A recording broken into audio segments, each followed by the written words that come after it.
மேட்டு பார்த்தீங்க போட்டிருக்கோம். எப்படி 3 அடி ஆக்கலாம், 10 அடி. ஆனால் 10 கிலோமீட்டர் வரணும், எவ்வளோ நீட்டு வேணால் போகலாம். மினிமம் 10 அடி இருக்கணும். இப்போ பார்த்தீங்கன்னா 3 அடிக்கு மேலே இருக்கக்கூடாது, சரியா 3 அடி. இதில் முதல்ல அந்த பூமியை கொஞ்சம் பொழந்துக்கணும், கடப்பாறையால் ஒரு கால் போட்டு கொஞ்சம் பொழந்துட்டோம்.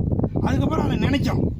அதுக்கு பிறகு கொஞ்சம் குப்பை சத்தை பயோமாஸ், அக்ரிகல்ச்சர் வேஸ்ட் இருக்குது பார்த்தீங்களா, அது எல்லாத்தையும் அதுக்கு மேலே போட்டு அதற்கு பிறகு இந்த அமுதத்தை கொஞ்சம் ஊற்றணும்.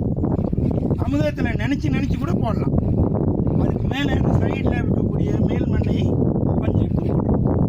இதுதான் இங்கே 2 லேயர் பண்ணியிருக்காங்க. மேலே ஒன்று மேலே ஒன்று, ஒரே ஒரு மேல் மண் எடுத்து போட்டு காட்டுங்க, விசிறுங்க. மேல் மண் எடுத்து ஒரே ஒரு தடவை அழகாக வச்சு பார்ப்போம். வெரி குட், அவ்வளோதான், வெரி குட். ஸோ இது மாதிரி ஒரு விசிறினா இந்த மேட்டு பார்த்தீங்கன்னா 15 நாளில்